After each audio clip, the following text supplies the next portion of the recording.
എനിക്കെതിരെ ഒരു CBI അന്വേഷണം ഉണ്ടായിരുന്നു. ഇപ്പോൾ CBI അന്വേഷണം നടന്നുകൊണ്ടിരിക്കുമ്പോൾ ഒരാൾ അവതരിക്കുകയാണ് CBIയുടെ മുന്നിലേക്ക്.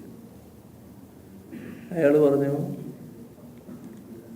96 കേട്ടോ, 1996 തെരഞ്ഞെടുപ്പിൽ, ആ തെരഞ്ഞെടുപ്പിൽ ഈ പറയുന്ന മനുഷ്യൻ കണ്ണൂർ വന്നിരുന്നു. അയാൾ കോടികൾ 2 or 3 എനിക്ക് ഇപ്പോൾ ഓർമ്മയില്ല, 2 കോടിയോ 3 കോടിയോ എനിക്ക് തന്നു. തെരഞ്ഞെടുപ്പിൽ സ്ഥാനാർത്ഥിയാണ്. എന്തുകൊണ്ടാണ് തരുന്നത്? ഞാൻ വൈദ്യുതി മന്ത്രിയാകാൻ ഇടയുണ്ട് എന്നറിയാം. അതുകൊണ്ട് തെരഞ്ഞെടുപ്പിന് ശേഷം, തെരഞ്ഞെടുപ്പിൽ ജയിച്ചാലേ ഗവൺമെൻറ് രൂപീകരിക്കുന്നുള്ളത് പറയും, പക്ഷെ തെരഞ്ഞെടുപ്പിൽ ജയിക്കും, മന്ത്രിയായിട്ട് പിണറായി വിജയനാണ് വരാൻ പോകുന്നത്.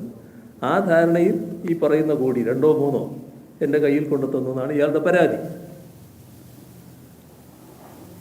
സ്വാഭാവികമായിട്ടും CBI അന്വേഷിക്കുമല്ലോ. ഞാനും ഞങ്ങളൊക്കെ സ്വീകരിക്കുന്ന നിലപാട് ഇത്തരം കാര്യങ്ങളിൽ ഏത് അന്വേഷണമായാലും അതുമായി സഹകരിക്കുക എന്നുള്ളതാണ്. പൂർണ്ണമായിട്ട് സഹകരിച്ചു, കാര്യങ്ങൾ പറഞ്ഞു. CBIക്ക് അത് പൂർണ്ണ ബോധ്യമാവുകയും ചെയ്തു. ഏത് പെറ്റീഷനല്ല, എൻ്റെ നിലപാടാണ് ശരിയെന്ന് CBIക്ക് ബോധ്യമായി. ഇങ്ങനെ നമ്മളെയൊക്കെ പിന്നാലെ ചില ആൾക്കാർ ദീർഘകാലമായിട്ട് കൂടിയിട്ടുണ്ടല്ലോ. ഏതൊക്കെ തരത്തിൽ പെടുത്താൻ പറ്റും എന്ന് നോക്കിക്കൊണ്ടിരിക്കുന്ന അവസ്ഥ. ആ ശ്രമങ്ങൾ പല വഴിക്ക് തുടരും. ഇതിൽ നിർഭാഗ്യകരമായ ഒരു വശം, അന്വേഷണ ഏജൻസികൾ അവരുടെ മുന്നിൽ വരുന്ന പരാതികളുടെ അടിസ്ഥാനത്തിൽ, തെളിവുകളുടെ അടിസ്ഥാനത്തിൽ കാര്യങ്ങൾ അന്വേഷിക്കുന്നതിനോ മറ്റോ ഒരു തടസ്സവും ഞങ്ങളാരും പറയുന്നില്ല. അവർ കൃത്യമായ നിയതമായ നിയമ നടപടികൾക്കാണ് തയ്യാറാകേണ്ടത്. അതാണ് നമ്മുടെ നാട്, രാജ്യവും പ്രതീക്ഷിക്കുന്നത്. ഇവിടെ ഉണ്ടായിട്ടുള്ള കാര്യങ്ങളെക്കുറിച്ച് വീണ എൻ്റെ മകളാണ് എന്നതിൻ്റെ മേലെയാണല്ലോ ഈ ഇത്തരം പ്രശ്നങ്ങൾ വലിയ തോതിൽ ഉയർന്നു വരുന്നത്. മറ്റ് വീണ എന്ന് പറയുന്ന ആ ചെറുപ്പക്കാരി ഭയങ്കര സ്വത്തിൻ്റെ ഒന്നും ഉടമയല്ലാലോ. ഇതിൽ കേൾക്കുന്ന പണവും വളരെ വലിയ പണമൊന്നുമല്ലാലോ. നിങ്ങൾക്ക് എല്ലാവർക്കും അറിയാമല്ലോ എത്രയാണെന്നുള്ളത്. അപ്പോൾ എൻ്റെ മകളായതുകൊണ്ട് ഈ വിചിത്രമായ നടപടികൾ കൂടി വരികയാണല്ലോ. ഒരു കാര്യം, നമ്മുടെ ED ഒരു പത്രക്കുറിപ്പ് പുറത്തിറക്കുന്നു. സാധാരണ ഏതെങ്കിലും കേസിൽ അങ്ങനൊരു പത്രക്കുറിപ്പ് ആദ്യം പുറത്തിറക്കാറുണ്ട്. ഇറക്കുന്ന പത്രക്കുറിപ്പ് എപ്പോഴും പത്രങ്ങൾ വാർത്തകൾ എടുക്കുന്നത് അവരുടെ വെബ്സൈറ്റിൽ നിന്നാണ്. സാധാരണ വെബ്സൈറ്റിലാണ് വിവരങ്ങൾ കൊടുക്കുക. അവർക്ക് കൊടുക്കേണ്ട വിവരങ്ങൾ കൊടുക്കുന്നു. അതിനകത്ത്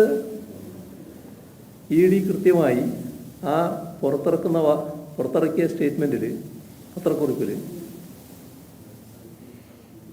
പിണറായി വിജയൻ എന്നല്ല P. വിജയൻ എന്നാണ് പറഞ്ഞിട്ടുള്ളത്. അങ്ങനെ P. വിജയൻ എന്ന് പറഞ്ഞിട്ട് ആൾക്ക് മനസ്സിലാകാതിരിക്കുമല്ലോ. അപ്പോൾ മുൻ മുഖ്യമന്ത്രി എന്ന് കൃത്യമായിട്ട് പറയുന്നുണ്ട്. എന്താണ് അങ്ങനെ പറയാനിടയാകുന്നത്? എൻ്റെ മകളാണ് വീണ എന്നുള്ള കാര്യത്തിൽ ആർക്കും സംശയമില്ല, അതിനെപ്പറ്റി തർക്കമല്ല. പക്ഷേ എന്തിനാണ് എൻ്റെ പേര് ഈ സ്ഥാനപ്പേരടക്കം വെച്ചുകൊണ്ട് അതിൽ പറഞ്ഞത്? എന്താണ് അങ്ങനെ ഒരു വിചിത്രമായ നിലപാട് ഉണ്ടാകാൻ കാരണം? ഒന്നത് ഇരിക്കട്ടെ, അങ്ങനെ ആയാൽ തന്നെ എന്ത് കാരണത്താലാണ് ഇത്തരമൊരു പ്രസ്താവന നേരത്തെ കൊടുക്കൽ? ചെയ്യാൻ പാടില്ലാത്ത നടപടിയാണല്ലോ. അപ്പോൾ നമ്മുടെ സംസ്ഥാനത്ത് ഇത്തരം കാര്യങ്ങളിൽ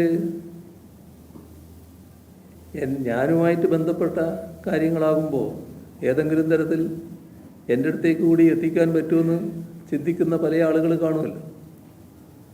അങ്ങനെയുള്ളതിൽ ഏറ്റവും അധികം എന്നോട് വലിയ ഇത്തരം താല്പര്യം പ്രകടിപ്പിക്കുന്ന ചില മാധ്യമങ്ങളുണ്ട്.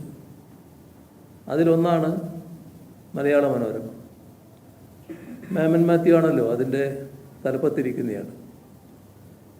മാമൻ മാത്യുവിന് മലയാള മനോരമയിൽ നിയന്ത്രണമില്ല എന്നൊന്നും ആർക്കും പറയാൻ കഴിയില്ല. ഇവർ സാധാരണ നിലവിട്ടാണല്ലോ പെരുമാറിക്കൊണ്ടിരിക്കുന്നത്. എവിടുന്ന് കിട്ടിയ തെളിവിൻ്റെ അടിസ്ഥാനത്തിലാണ്, ഏത് അന്വേഷണ ഏജൻസി കൊടുത്ത തെളിവിൻ്റെ അടിസ്ഥാനത്തിലാണ് വീണ പണം ഈ പറയുന്ന ഭർത്താവ് മുഹമ്മദ് റിയാസിൻ്റെ അക്കൗണ്ടിലേക്ക് മാറ്റിയെന്ന് പറഞ്ഞത്? ഏത് തെളിവിൻ്റെ അടിസ്ഥാനത്തിലാണ് റിയാസ് പണം ഹവാലിയായിട്ട് ഉപയോഗിച്ചു എന്നോ അങ്ങോട്ട് അയച്ചു എന്നോ എന്നൊക്കെ റിപ്പോർട്ട് ചെയ്തു? ഇപ്പോൾ നിയമ നടപടിക്ക് റിയാസ് തയ്യാറായല്ലോ. തയ്യാറായില്ലേ എന്നുള്ളതല്ല എൻ്റെ വിഷയം. എങ്ങനെയാണ് നമ്മുടെ കേരളത്തിലെ പ്രധാനപ്പെട്ട മാധ്യമങ്ങളിലൊന്നായ മാമൻ മാത്യു നേതൃത്വം കൊടുക്കുന്ന മലയാള മനോരമയ്ക്ക് ഇത്തരത്തിൽ ഒരു ശരിയല്ലാത്ത വാർത്ത കൊടുക്കാൻ കഴിഞ്ഞത്? അവർ സൃഷ്ടിക്കുകയല്ലേ വാർത്ത? അങ്ങനെ വാർത്തകൾ സൃഷ്ടിക്കലാണോ നമ്മുടെ മാധ്യമങ്ങൾ ചെയ്യേണ്ടത്? പിണറായി വിജയന് നേരെയായാൽ എന്തും ചെയ്യാം, എന്തും സൃഷ്ടിക്കാം എന്നതാണോ അംഗീകരിക്കേണ്ട രീതി? എത്ര കാലമായി ഇങ്ങനെ തുടങ്ങിയിട്ട്? എന്താണ് ഇതിൻ്റെ ഫലം? നിങ്ങൾ ഉദ്ദേശിച്ച തരത്തിൽ എന്തെങ്കിലും കാര്യങ്ങൾ നേടിയെടുക്കാൻ കഴിഞ്ഞു? ഇവിടെ ഇത് നിങ്ങളുടെ ചോദ്യത്തിന് എനിക്ക് പറയാനുള്ള ഒന്നേ ഉള്ളൂ.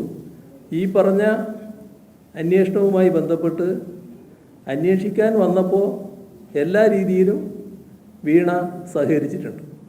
ഒരു വ്യത്യാസവും അതിൽ കാണിച്ചിട്ടില്ല. അത് ഏത് അന്വേഷണത്തോടും സാധാരണഗതിയിൽ നമ്മൾക്ക് സ്വീകരിക്കേണ്ട നിലപാടാണ്. അത് പൂർണ്ണമായി സഹകരിച്ചിട്ടുണ്ട്. ഇനിയും വിവരങ്ങൾ എന്തെങ്കിലും വേണമെങ്കിൽ ആ വിവരങ്ങൾ നൽകുന്നതിനും വീണയുടെ ഭാഗത്തുനിന്ന് യാതൊരു മടിയും ഉണ്ടാവില്ല. എന്നെ സംബന്ധിച്ചിടത്തോളം ഒരു കാര്യം ഉറപ്പാണ്. അതുകൊണ്ടാണ് ഞാൻ നല്ല ആത്മവിശ്വാസത്തോടെ തന്നെ പറയുന്നത്. അത് മാമൻ മാത്യു മനസ്സിലാക്കുന്നത് നല്ലതാണ്. അതുകൊണ്ടാണ് മാമൻ മാത്യുവിൻ്റെ പേര് ഞാൻ പറയുന്നത്. മാമൻ മാത്യു എൻ്റെ അടുത്ത സുഹൃത്താണ്, അല്ലാത്തതുകൊണ്ടല്ല.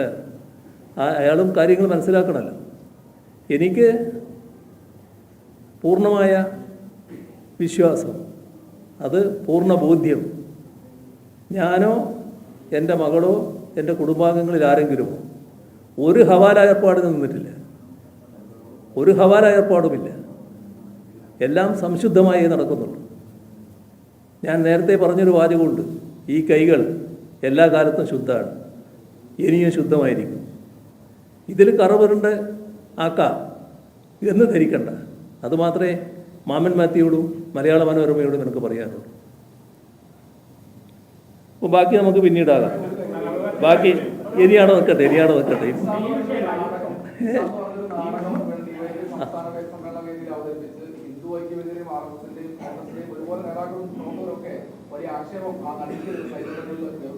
അതിന് നിങ്ങൾ നല്ല നിലപാടാണ് എടുത്തത്. മാധ്യമങ്ങൾ പൊതുവിൽ നല്ല നിലപാടെടുത്തു, നല്ല നിലക്കത് തുറന്നു കാണിച്ചു. വളരെ നന്ദി. നേരത്തെ പറഞ്ഞതിനെ കൂടെ ഇതുകൂടി അഭിനന്ദനാർഹമായ കാര്യമാണ്. ഒന്നുകൂടി അഭിനന്ദിക്കുന്നു. മതി.